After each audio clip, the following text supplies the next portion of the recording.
Hello student, आज हम discuss करेंगे male reproductive system of human. देखिए यहाँ पर मेल रिप्रोडक्टिव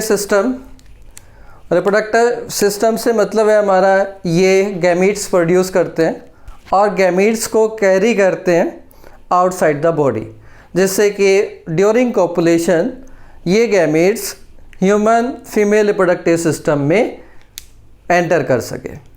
तो ये एंटायर सिस्टम को हम दो पार्ट में डिवाइड कर सकते हैं, एक प्राइमरी सेक्स ऑर्गन, दूसरा secondary sex organ.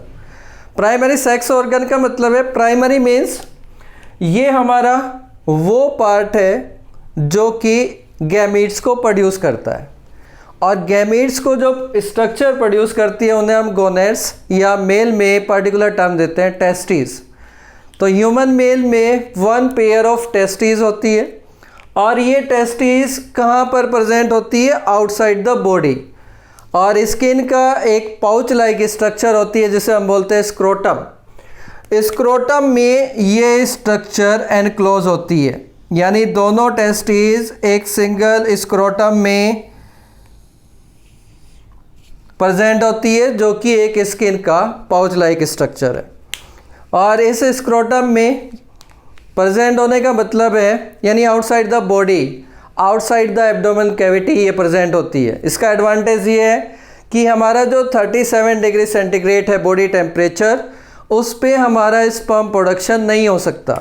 Sperm production होने के लिए 2 या 3 डिग्री सेंटीग्रेड टेम्परेचर की, कम टेम्परेचर की रिक्वायरमेंट होती है। इसलिए हमारा ये जो टेस्टिस है वो स्क्रोटम में प्रेजेंट होती है या आउटसाइड द बॉडी प्रेजेंट होती है।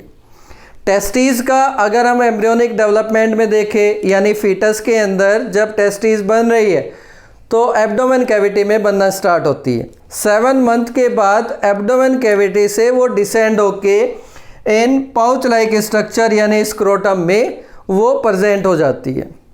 तो इसका एडवांटेज क्या हुआ कि यहाँ पर 2 या 3 डिग्री सेंटीग्रेड कम टेम्परेचर होता है स्क्रोटम के अंदर, जो कि वहाँ पर टेस्टिस स्पर्म प्रोडक्शन कर सकती है।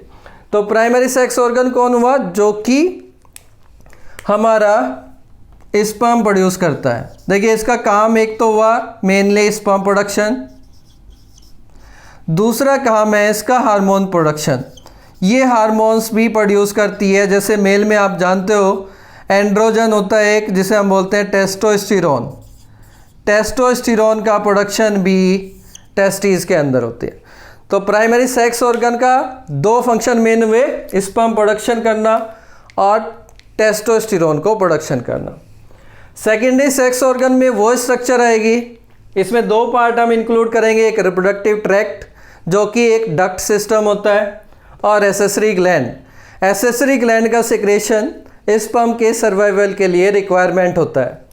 तो रिप्रोडक्टिव ट्रैक्ट उसको एक पाथवे, एक वे प्रोवाइड करती है, जिससे कि स्पर्म कैरी करके कहाँ पर जाता है? फीमेल जेनिटल ट्रैक्ट के पास जा सकता है।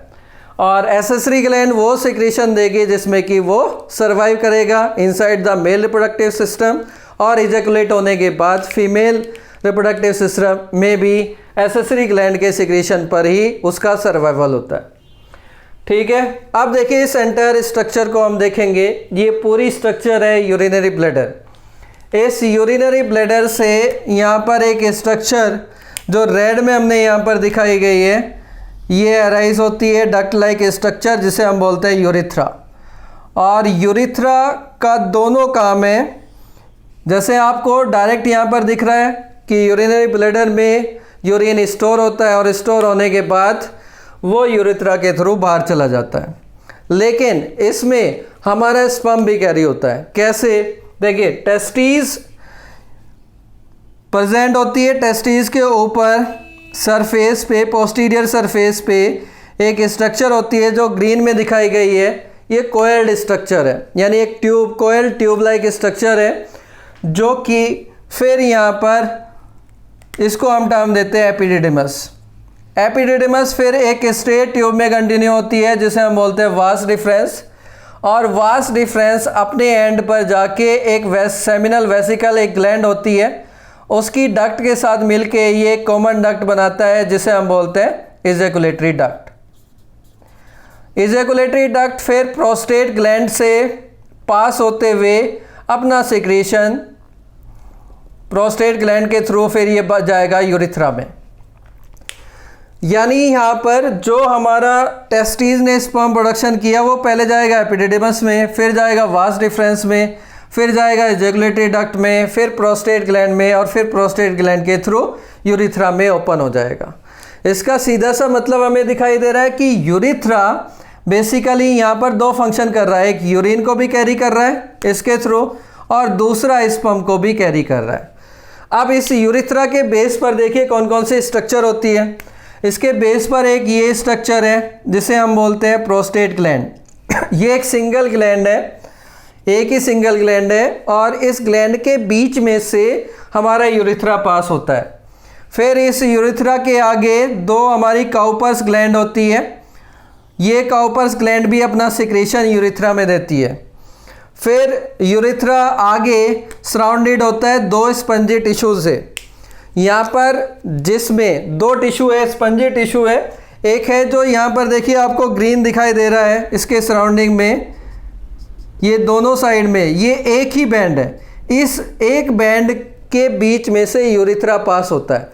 इस बैंड को हम बोलते हैं कॉर्पस स्पोंजियसम और इस कॉर्पस स्पोंजियम्स के दोनों साइड में यानी इधर भी और इधर भी यहाँ पर एक दो और बैंड होते हैं जिसे हम बोलते हैं कॉर्पोरा कैवर्नोसा। एक यहाँ पर होगा और एक यहाँ पर होगा, इस साइड में होगा कॉर्पोरा कैवर्नोसा। यानी कॉर्पस स्पोंजियसम ये बैंड है, सिंगल बैंड है, इसके बीच से यूरिथ्रा पास हो रहा है और कॉर्पोरस स्पोंजियसा के बाहर लेटरल साइड में दोनों साइड में दो बैंड प्रेजेंट होते हैं जिसे हम बोलते हैं कॉर्पोरा कैवर्नोसा। देखिए इसके यूरिथ्रा के एंड पर जो आपका बैंड होता है कॉर्पोरा कैवर्नोसा ये टर्मिनेट हो जाता है, लेकिन जो हमारा कॉर्पोरा स्पोंजियसम है वो एनलार्ज होके एक स्ट्रक्चर बनाता है जिसे हम बोलते हैं ग्लांस पेनिस। और इस ग्लांस पेनिस की एक ओपनिंग होती है जिसे हम बोलते हैं यूरिनोजेनाइटल ओपनिंग। क्यों यूरिनोजेनाइटल ओपनिंग बोल रहे हैं? क्योंकि ये दो काम कर रही है। इस ओपनिंग के थ्रू दो चीज़ें बाहर जा रही है, एक है आपका यूरिन जा रहा है और दूसरा स्पर्म या सीमन भी इसी के थ्रू जा रहा है। तो इसलिए हम उस ओपनिंग को बोलते हैं यूरिनोजेनाइटल ओपनिंग। यूरिनो मतलब यूरिन कैरी कर रही है, जेनाइटल मीन जेनाइटल सिक्रीशन भी बाहर उसके थ्रू जा रहा है। तो अब इस पूरी स्ट्रक्चर में देखिए टेस्टिस तो हमारी दो ही, रिप्रोडक्टिव ट्रैक्ट का मतलब वो ये एनाटॉमिकल स्ट्रक्चर है, ये पाथ है जिसके थ्रू स्पर्म इस पूरे पाथवे के थ्रू अल्टीमेटली यूरिनोजेनाइटल ओपनिंग से बाहर चला जाएगा। तो इसमें कौन कौन सी स्ट्रक्चर है? अभी यहाँ पर एपिडिडिमस है, वास डिफरेंस है, इजैकुलेटरी डक्ट है और यहाँ पर यूरिथ्रा है। तो ये पूरा ट्रैक्ट है और इसमें एसेसरी ग्लैंड कौन सी है? Seminal vesicle. ये दो होती है, एक इस साइड में और एक इस साइड में। प्रोस्टेट ग्लैंड ये सिंगल होती है और प्रोस्टेट ग्लैंड के बीच में से आपका क्या पास होता है? यूरिथ्रा। काउपर्स ग्लैंड भी दो होती है और ये काउपर्स ग्लैंड जहाँ पर आपका ये बैंड स्टार्ट होते हैं वहीं पर ये स्टार्ट करती है अपना सिक्रेशन, वहीं पर सिक्रेट करती है। तो इस एंटायर स्ट्रक्चर में हमने देखा कि ये दो में हमने डिवाइड कर दिया, प्राइमरी सेक्स ऑर्गन और सेकेंडरी सेक्स ऑर्गन।